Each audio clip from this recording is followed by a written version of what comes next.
Aqui, nesta casa eu me encontrei. Entrei e aqui dentro vi saída. Sim, foi nessa casa de amor que as benesses do labor cicatrizaram minhas feridas.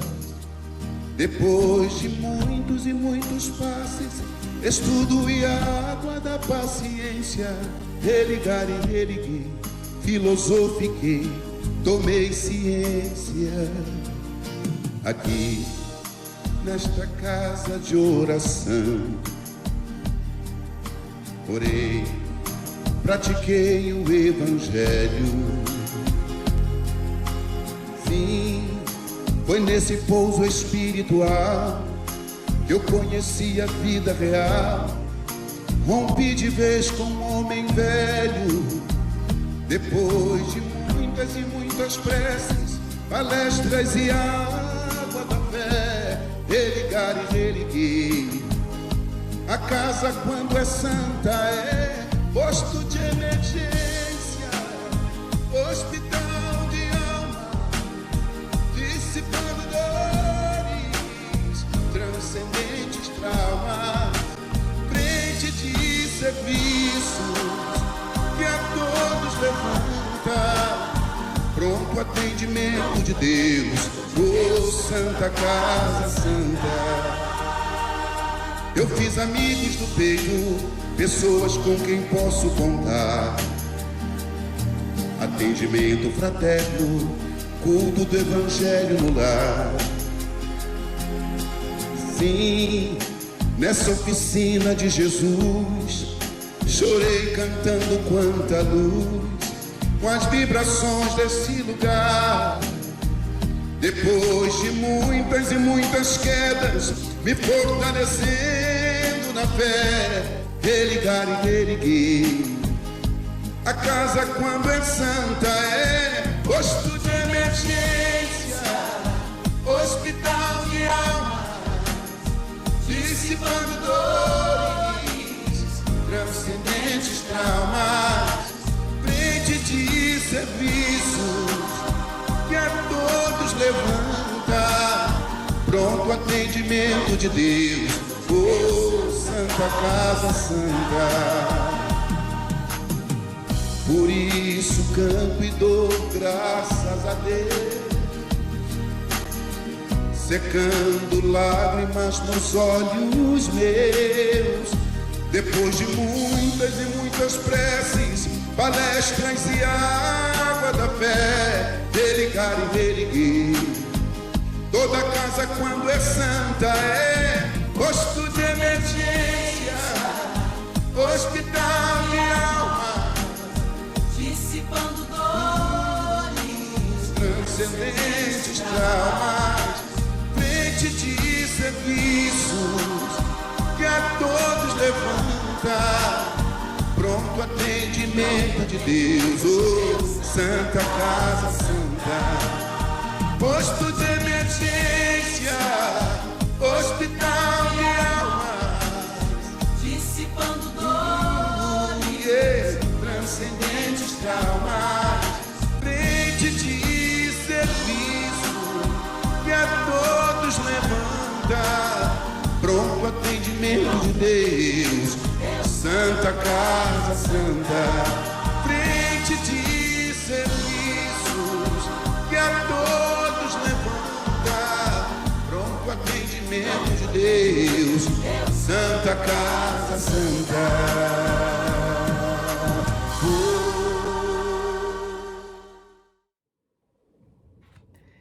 Boa noite, meus irmãos. Sejam todos muito bem-vindos a mais uma noite de estudos e reflexões aqui na nossa Casa da Paz. É com muita alegria que estamos aqui reunidos com vocês, em nome de Jesus, para falar de seu Evangelho. O tema da nossa palestra de hoje é A Fé Transporta Montanhas. E para a nossa página de harmonização, é o capítulo 23 do livro Caminho, Verdade e Vida, de Emmanuel, psicografia de Chico Xavier, e o título é Viver pela Fé. Mas o justo viverá pela fé. Paulo está em uma carta aos Romanos, capítulo 1, versículo 17. E Emmanuel vem nos elucidando, nos explicando. Na Epístola aos Romanos, Paulo afirma que o justo viverá pela fé. Não poucos aprendizes interpretaram erradamente a assertiva. Supuseram que viver pela fé seria executar rigorosamente as cerimônias exteriores dos cultos religiosos. Frequentar os templos, harmonizar-se com os sacerdotes, respeitar a simbologia sectária, indicariam a presença do homem justo. Mas nem sempre vemos o bom ritualista aliado ao bom homem. E antes de tudo, é necessário ser criatura de Deus em todas as circunstâncias da existência. Paulo de Tarso queria dizer que o justo será sempre fiel, viverá de modo invariável na verdadeira fidelidade ao Pai que está nos céus. Os dias são ridentes e tranquilos? Tenhamos boa memória e não desdenhemos a moderação. São escuros e tristes? Confiemos em Deus, sem cuja permissão a tempestade não desabaria. Veio o abandono do mundo? O Pai jamais nos abandona. Chegaram as enfermidades, os desenganos, a ingratidão e a morte? Eles são todos bons amigos por trazerem até nós a oportunidade de sermos justos e de vivermos pela fé, segundo as disposições sagradas do cristianismo. Mais uma pérola, mais uma joia trazida para nós pelo Emmanuel, né, que vem de encontro àquilo que nós precisamos ter, que é a nossa fé. E por falar em fé, vamos agora elevar os nossos pensamentos a Jesus. Aqueles que se sentirem à vontade podem fechar os seus olhos, respirar fundo, colocar Jesus em sua tela mental, pensar fortemente em Jesus. Querido amigo Jesus,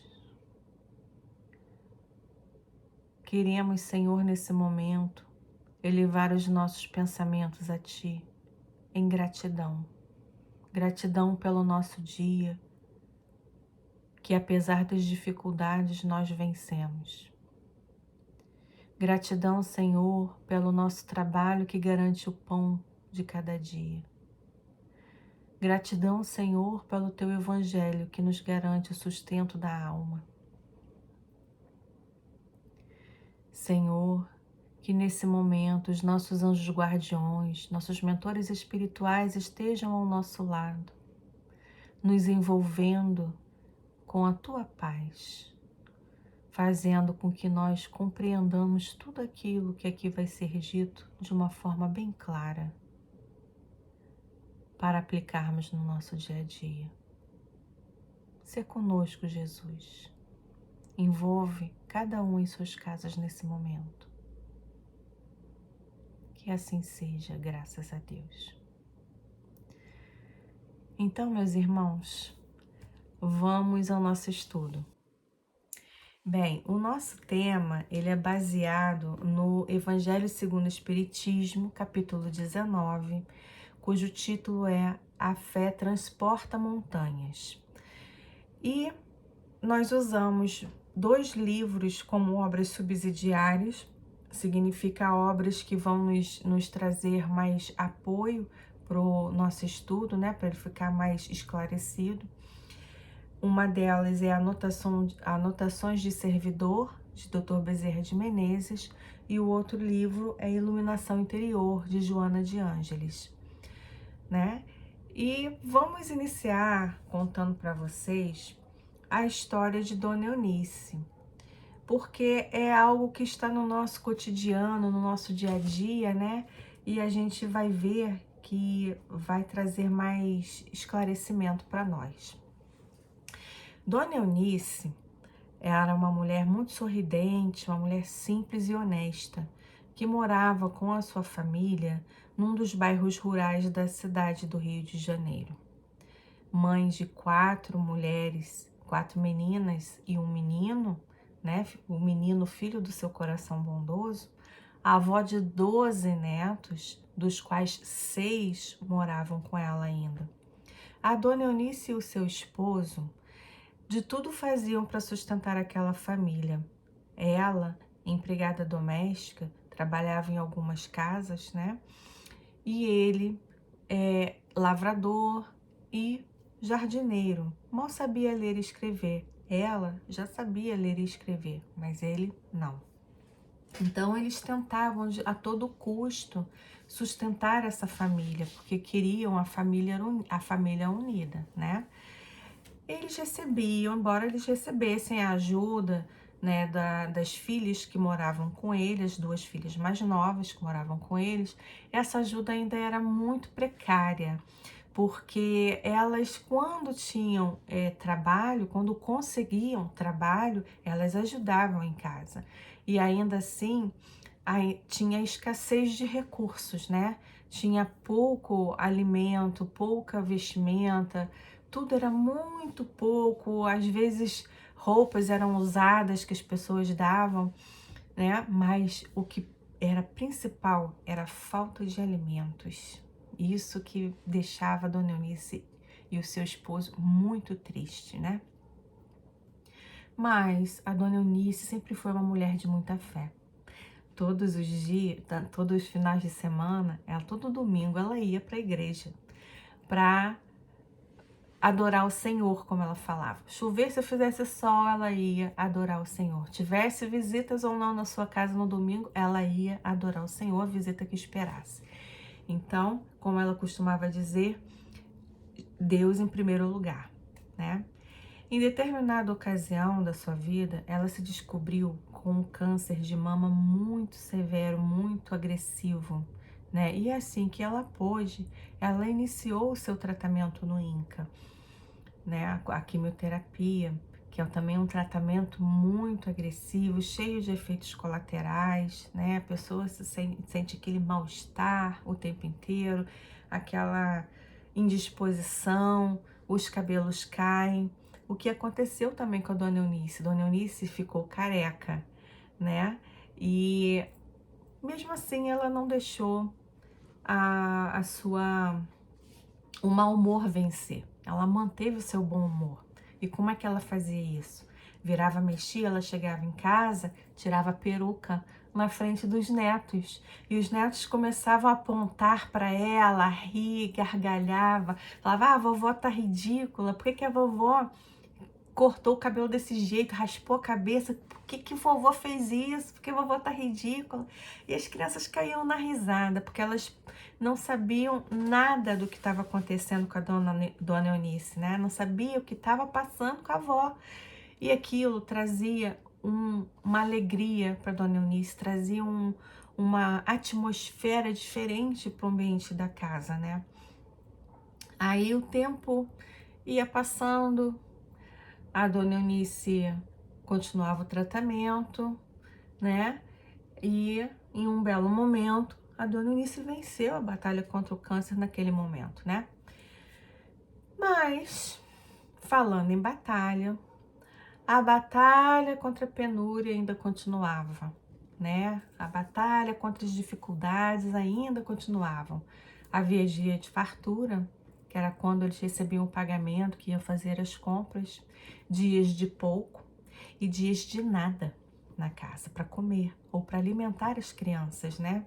Como se não bastasse isso, sempre chegavam à sua porta criaturas ainda mais necessitadas do que ela, porque as quais eram necessitadas do pão do corpo e do pão da alma, né? Todas eram acolhidas, nenhuma ela botava para fora de sua casa dizendo que não tinha como ajudar. Muitas delas pernoitavam e se alimentavam lá com eles dividiam o pouco da comida que tinha, né? E ela dava também os seus conselhos maternais, né? Porque na maioria das vezes, quando nós passamos por alguma dificuldade e que alguém nos acolhe e que fala coisas para nós, muito provavelmente é aquilo que a gente precisa ouvir realmente e que precisa modificar, né? Os anos passaram, os netos ficaram adolescentes e os problemas também cresceram com isso, né? Pois agora o seu esposo tinha pego uma doença no pulmão, uma enfisema pulmonar. Na verdade, já tinha tomado os 2 pulmões. Ele mal conseguia respirar e aí também não conseguia trabalhar, né? E numa ocasião dessas dificuldades, uma das suas netas, que não morava com ela, em uma determinada manhã acorda, eu vou visitar a vovó, né? A neta estranhou porque tinha estado com a avó na semana anterior, com os avós, né, na semana anterior, mas resolveu ir assim mesmo. Passou na padaria, comprou pão, comprou café, comprou leite, manteiga, levou tudo para casa dos avós para tomar o café da manhã com os avós e com os primos. Quando ela chegou à casa dos avós, a avózinha dela estava no quarto fazendo a sua oração. A neta esperou, ficou parada, olhando. Quando a avó terminou de fazer a sua oração e olhou que a neta estava ali parada, olhando para ela, ela levantou já com os olhos cheios d'água, né? E aí a neta estranhou, né, aquilo, perguntou: vovó, por que tá chorando? O que está acontecendo? E a avó lhe disse: eu estava conversando com Deus. Eu pedi a Ele que me ajudasse, porque hoje eu não tinha nada para comer nem para dar para as crianças. Aí a neta, sem entender ainda o que estava acontecendo, perguntou: conversou com Deus, vovó? O que Ele te falou? A avó não respondeu nada, só deu um sorriso. Mas não tardou muito para que a espiritualidade enviasse um socorro ainda melhor, né? Porque esse socorro não chegou junto com a neta apenas, depois, porque foi ali momentaneamente, mas o socorro melhor e mais apropriado chegou mais ou menos 1 hora depois, quando bateu na sua porta uma pessoa trazendo uma cesta básica, não se sabe de onde veio nem quem mandou. Aquela cesta básica foi recebida com tanta emoção pela Dona Eunice. E aí Dona Eunice vira para sua neta e fala: tá vendo, minha filha? Deus nunca nos abandona. Quando nós fazemos uma oração com sinceridade, Ele nos atende. Ele me atende sempre que eu faço. E aquilo foi uma lição importantíssima, meus irmãos, para aquela neta. Muito importante, porque a neta entendeu e vivenciou aquilo ali com a avó, aquela emoção, aquela fé que a avó tinha, que naquele momento, pelo menos, lhe pareceu inabalável. Aquela fé que removeu aquela montanha de pecado, de dificuldade ali. Aquela montanha ali de problema, pelo menos naquele momento a fé dela sanou, né? O tempo passou, a Dona Eunice ficou viúva, os netos ficaram adultos, lhe deram bisnetos, os bisnetos lhe deram mais filhos, tiveram filhos e entregaram a avó para poder, a bisa, né, para poder conhecer. E nessa fase da vida, Dona Eunice já estava muito velha, fragilizada, né? E o câncer voltou. O câncer voltou com tudo, arrasando o corpo daquela senhora, que não parava de sorrir. Muitas das vezes que ela não estava sorrindo, era porque ela sentia dores, né? Mas o médico medicava ela em casa mesmo, porque com a idade avançada já não havia muitos recursos, né, de cirurgias para fazer que ela fosse suportar.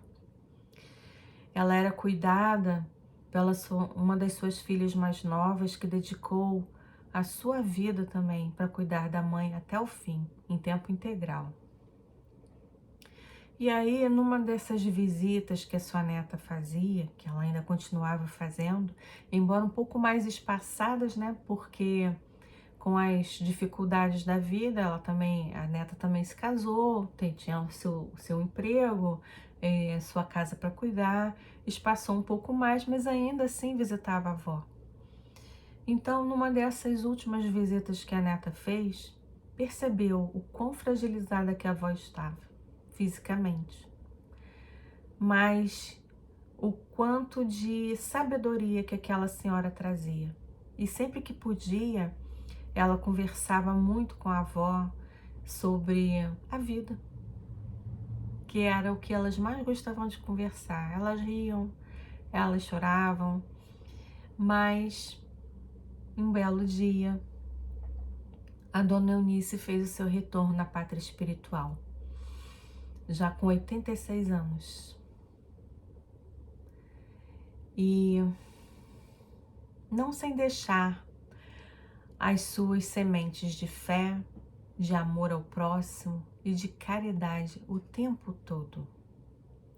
E assim, meus irmãos, a gente vai compreendendo o quanto é importante nós termos a fé para nortear a nossa vida, para nos dar um sustento na hora que a gente necessita, que a gente passa pelas dificuldades. E aí a Joana de Ângeles, no seu livro Iluminação Interior, nos fala o seguinte sobre a fé. A fé propicia a coragem para os enfrentamentos ante a certeza de que se encontra bem conduzido nos comportamentos que assume. Robustece a esperança toda vez quando o desânimo ameaça sob justificativas destituídas de fundamento. Promove a alegria de lutar, embora as circunstâncias não se lhe apresentem favoráveis. É a motivação contínua para o prosseguimento dos valores iniciados. E aí a gente percebe que a Joana de Ângeles tocou num ponto fundamental, que a fé nos traz coragem, esperança, alegria de lutar e motivação para continuar. E mediante isso a gente faz uma comparação com a vida de Dona Eunice, que era tudo aquilo que ela tinha. Era a fé cercada dessa coragem, dessa esperança, dessa alegria de viver e de motivação para continuar. Ela tinha tudo isso, né? E aí nós nos lembramos daquela passagem de Mateus, no capítulo 17, versículos do 14 ao 20, que diz o seguinte: Quando Jesus veio ao encontro do povo, um homem se lhe aproximou e, lançando-se de joelhos a seus pés, disse: Senhor, tem piedade do meu filho, que é um lunático e sofre muito, pois cai muitas vezes no fogo e muitas vezes na água. Apresentei-o aos seus discípulos, mas eles não o puderam curar. Jesus respondeu, dizendo: Ó raça incrédula e depravada, até quando estarei convosco? Até quando vos sofrerei? Trazei-me aqui esse menino. E tendo Jesus ameaçado o demônio, este saiu do menino, que no mesmo instante ficou são. Os discípulos vieram então ter com Jesus em particular e lhe perguntaram: Mestre, por que nós não podemos curar, expulsar aquele demônio? E Jesus respondeu: Por causa da vossa incredulidade. Pois, na verdade vos digo, se tivesses a fé do tamanho de um grão de mostarda, dirias a esta montanha: transporta-te daí para ali, e ela se transportaria, e nada vos seria impossível. Então, a gente vai fazer uma análise rapidinho desses versículos aqui. Quando Jesus disse raça incrédula e depravada, isso não significa que Jesus estava zangado com ninguém, não. Porque incrédulo é todo aquele que não crê, ou que não sabe no que crê, né? E depravado é aquele que não tem a moralidade suficiente. Então, uma pessoa incrédula e depravada é aquela que não consegue crer porque não tem uma atitude moral para aquilo, para poder crer.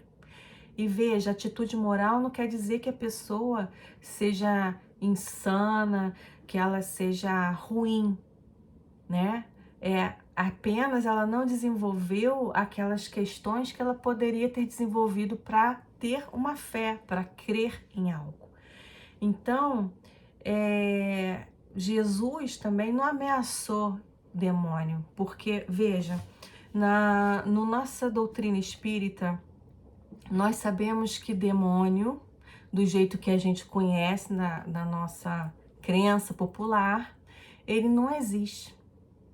O demônio é uma personificação do mal, ou seja, é uma criatura, um homem, ou uma criatura que foi encarnada como nós, que desencarnou com raiva de alguém, com raiva da vida, chateado com alguém que fez alguma maldade com ele e fica ali obsidiando aquele outro que ele acha que maltratou ele, que fez raiva, que desgraçou a vida dele, sabe? Então, ele é tido como uma personificação do mal que ele traz em si ainda.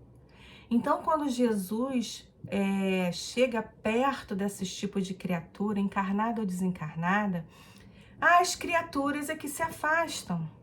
Porque Jesus, não na sua bondade e na misericórdia do Pai, que também que ele vem trazer para nós, nos ensinar, ele jamais expulsaria uma criatura para poder curar outra. O que ele fazia era pedir que se afastasse daquela pessoa para que ambos, o encarnado e o desencarnado, ficasse curado. Mas Jesus era de uma moralidade, ele tinha essa condição, ele tinha a fé realmente como deveria ter.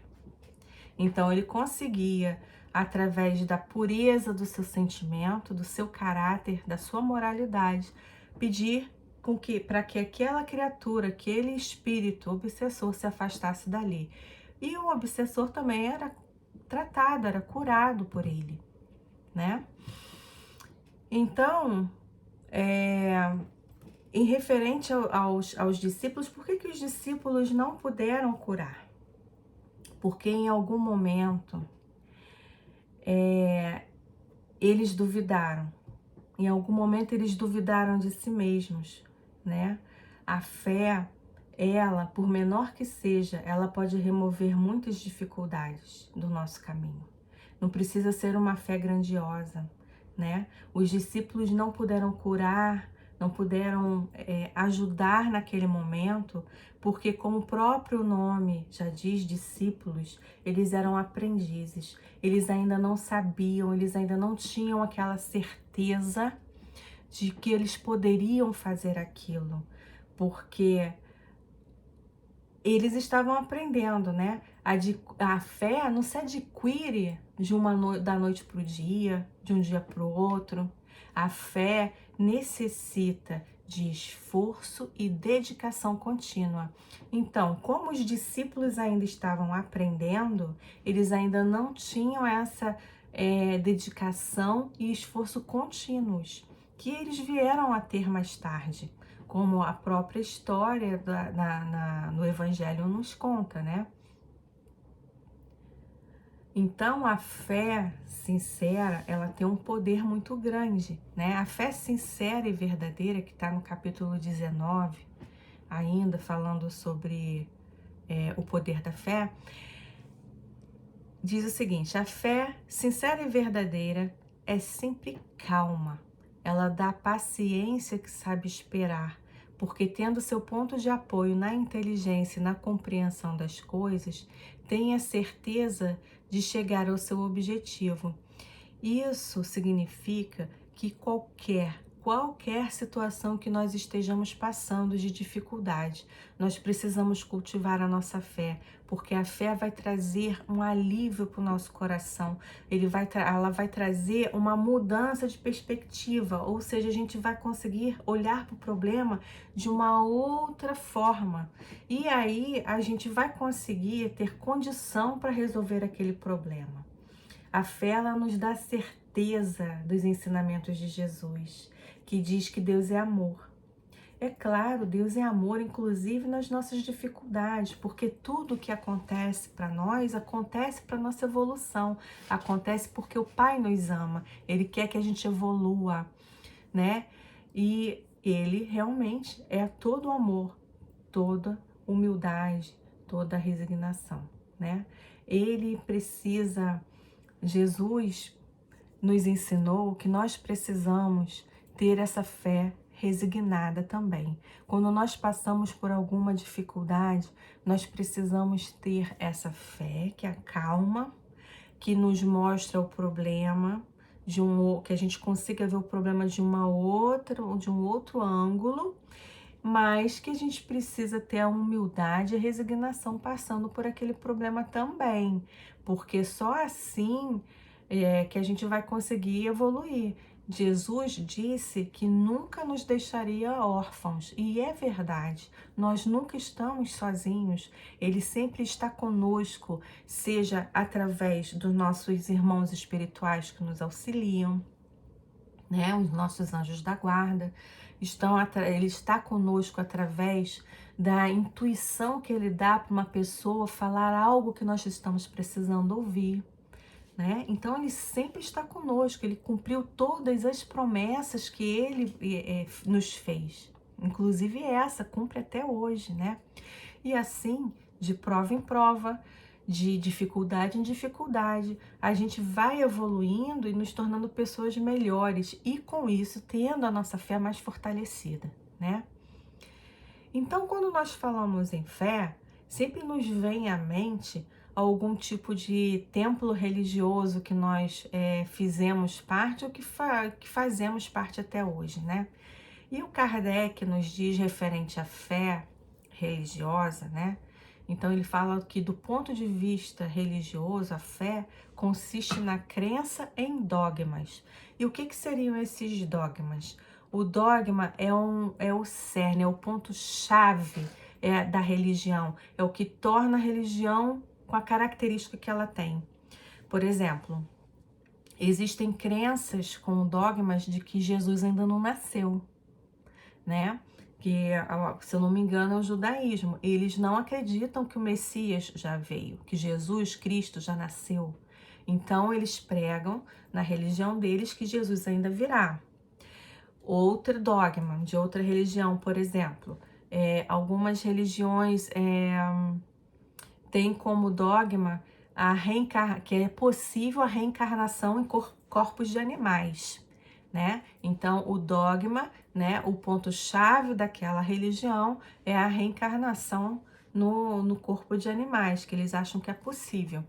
Já na nossa religião, na nossa doutrina espírita, o nosso dogma é que a gente consiga fazer essa comunicabilidade com os espíritos, a imortalidade da alma e a fé raciocinada, né?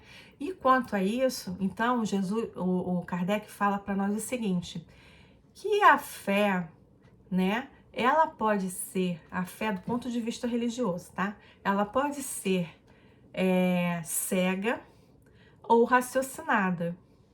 A fé cega é aquela que as pessoas estão ali, ó. Tudo que se fala, acredita, não procura pesquisar nada, é porque fulano falou, é assim mesmo, é porque fulano sabe, é que o pastor sabe, que o padre sabe, não importa. Elas não pesquisam aquilo, não vão atrás da verdade. E ao contrário, a fé que ela é raciocinada, ela tem que ser avaliada na forma dos fatos, né? Quem tem a fé cega, mesmo que você entregue um fato para aquela pessoa, ela não vai acreditar, porque ela não quer acreditar. A fé raciocinada, ela procura pesquisar, ela procura provas e fatos daquilo que está sendo dito, né? Muitas das vezes procurando evidências científicas, é baseada na lógica, né? Por esse motivo que o Kardec nos afirma que a fé inabalável só é aquela que pode encarar de frente à razão em todas as épocas da humanidade.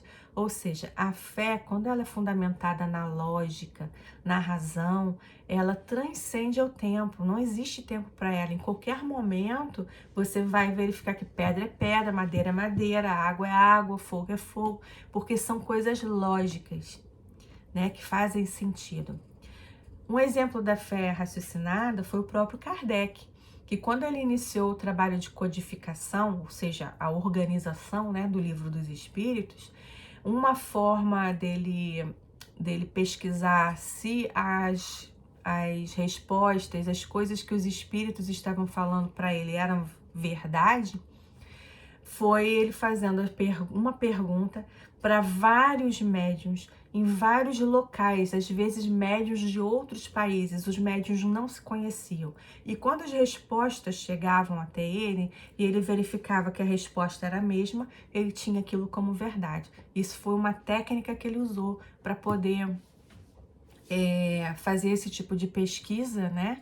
Visto que naquela época não tinha Google para ele pesquisar. Então, as coisas demoravam muito, né? Mas ele pôde embasar aquilo que ele estava escrevendo ali, que os espíritos estavam falando para ele, ele pôde ter a certeza de que era ter como verdadeiro aquilo, porque ele pesquisou. Então, se a gente para analisar, até hoje em dia, principalmente hoje em dia, nós temos muita fé cega. Mas por quê? Qual é o motivo de existir essa fé cega? Porque para ter uma fé raciocinada, dá trabalho. Dá trabalho pesquisar, dá trabalho ir atrás da verdade. Então as pessoas preferem ficar na sua zona de conforto, ficar na inércia. E com isso elas não evoluem de jeito nenhum, né? E aí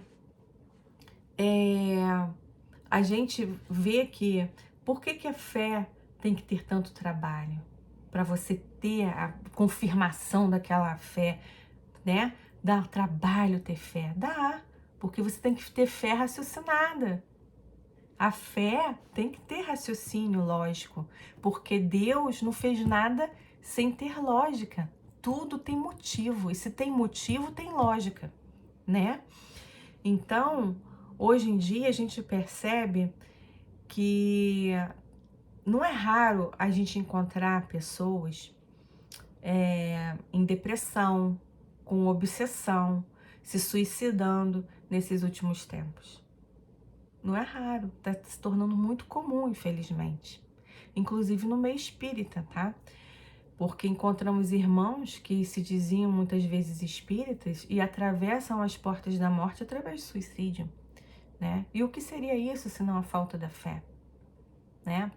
Então a gente observa que estar dentro de um centro espírita, de estar dentro de uma casa religiosa, qualquer que seja ela, não quer dizer que você tenha fé, não. Porque é preciso mais do que estar lá. Lembra dos discípulos? A fé não é de um dia para o outro, não. A fé é uma continuidade de suas atitudes, né? Então, existem ateus, por exemplo, que têm mais fé do que pessoa que acredita em Deus, né? Então, ter fé, meus irmãos, é muito mais do que estarmos dentro de um centro espírita, dentro de uma igreja protestante, dentro de uma igreja católica, seja qual segmento religioso for. A fé independe dessa religião, né? A fé é mais do que isso. Fé é acreditar, é mais do que acreditar, na verdade, é saber, é ter a certeza de que ninguém está só, como Jesus falou, né? Que nunca nos deixaria só.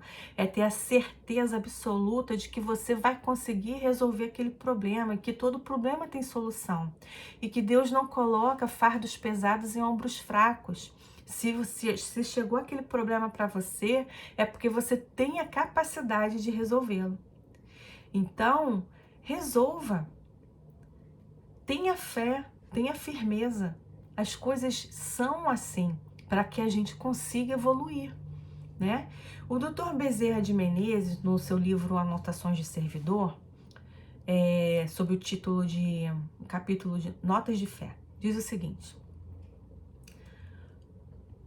a fé que domina a força criadora e anuncia o divino é o sentimento norteador por excelência, garantindo-nos o fluxo de aprendizado e realização inestancável da própria consciência imortal. E aí o Dr. Bezerra, ele vem nos falando que tudo em a natureza foi criado pela força da fé. Foi anunciar essa força divina que existe em cada um de nós, né? Então a fé nos garante esse aprendizado, né? A realização contínua da nossa consciência como espíritos imortais, né? Apenas aprendemos a ter fé, né, muitas das vezes, quando nós passamos pelas dificuldades da vida, né? A espiritualidade vem sempre nos informando que nós devemos passar pelas provas da vida com resignação e com humildade, porque isso acontece para o nosso bem. Embora na maioria das vezes a gente não consiga enxergar isso, não consiga enxergar um bem onde está acontecendo algo que está me machucando, mas aquilo ali é para te fortalecer. E aí o Dr. Bezerra continua falando o seguinte: a Terra tem sido até hoje um vale de lágrimas e dores que, laboratório de experiências valiosas, embora amargas, tem destacado a fé por instrumento de esperança e realização. Então, como nós dissemos anteriormente, a fé ela chega para nós através das adversidades, né? Através dos problemas que aparecem na nossa vida. E óbvio que a gente vai sofrer, porque nós estamos ainda num planeta de provas e expiações. Nós ainda precisamos resgatar muitas coisas erradas que nós fizemos, né? E sendo assim, a fé tem por esse instrumento a esperança e a certeza da realização que nos cabe fazer, né? Aquilo que nos cabe fazer para que a gente melhore, né? E a fé, para ela ser proveitosa, ela tem que ser ativa. Isso também está descrito no item 11 do capítulo 19 do Evangelho, né? A fé, para ser proveitosa, ela deve ser ativa, não deve adormecer. Então, como nós podemos deixar a nossa fé desperta, né? Acordada? Como nós podemos fazer isso? A fé se torna ativa, né? A partir do momento que a gente pratica o bem. Quando nós usamos o nosso conhecimento para ajudar as pessoas. Quando o irmão nos estende a mão, que está à beira de perder a fé, que a gente compartilha com ele as nossas problemáticas também, mas que tudo tem aquela esperança, a gente compartilha a esperança com o outro, que vai melhorar.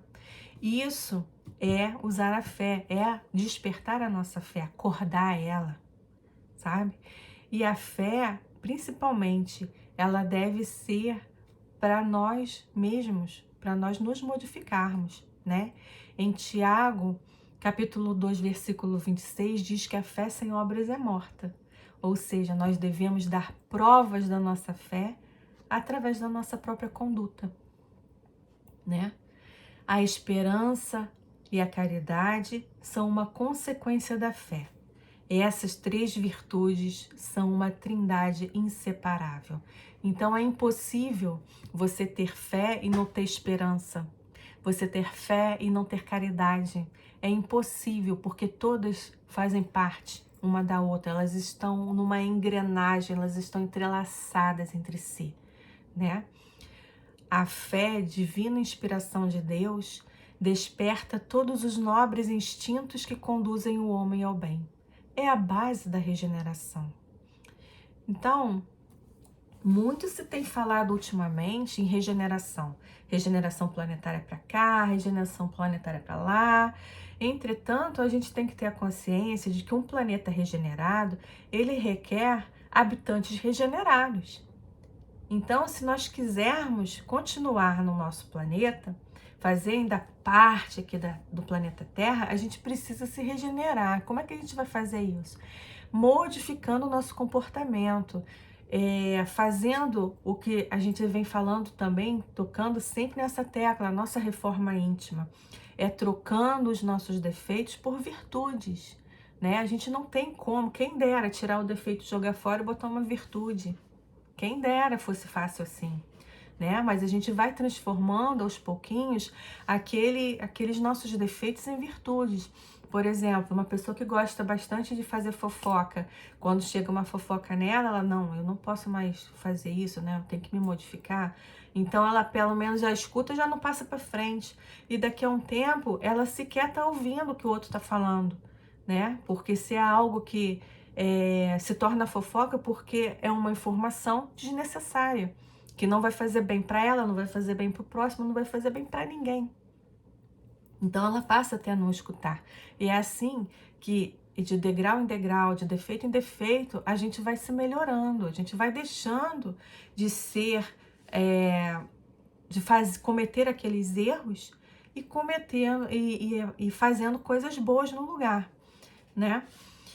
Então, no item 12 do Evangelho diz o seguinte: no homem, a fé é o sentimento inato de seus destinos futuros. É a consciência que ele tem das faculdades imensas depositadas em germen no seu íntimo. A princípio em estado latente, e que lhe cumpre fazer que desabrochem e cresçam pela ação de sua vontade. A fé é humana ou divina, conforme o homem aplica as suas faculdades à satisfação das necessidades terrenas ou das suas aspirações espirituais e futuras. Então, nesse item 12 do Evangelho, né, o Espírito Protetor ele vem nos mostrando com essas duas frases que, primeiro, nós já nascemos com as sementes das virtudes, e a fé é uma dessas virtudes, né, que vai caber a nós despertá-la, fazer com que ela brote, né, através da nossa própria vontade, colocando a vontade em ação. O que é isso? Colocar a vontade em ação é você realmente se dedicar a ser melhor, né? Então, se a gente vai fazer com que essa fé desabroche também, dependendo de onde a gente coloca a nossa fé, se nas coisas materiais ou se nas coisas imortais, né? E tudo nós devemos colocar, como eu já falei, a nossa vontade em ação. Tudo nós devemos nos esforçar em qualquer ângulo, em qualquer parte da nossa vida, seja no trabalho, seja dentro de casa, seja na casa espírita, seja na sua igreja, qualquer lugar que você esteja, faça o seu melhor, se esforce para domar suas más inclinações. Nós precisamos, todos nós, mudar o nosso comportamento para que a gente se regenere, para que a gente tire de nós aquele homem velho e vista um homem novo, que tem vistas, né, ao planeta já regenerado, né? E saber compreender as dificuldades que nos chegam, né? Ter esperança de que os problemas a gente vai conseguir resolver todos eles, né? É porque nós temos a capacidade de resolvê-lo. E ter a consciência disso é ter fé, né? E como disse o nosso Bezerra, né? A missão do espírita é a da fé dinâmica, consciente e pura, cujos frutos serão de vida abundante. Então, meus irmãos, a nossa fé, ela tem que ser dinâmica.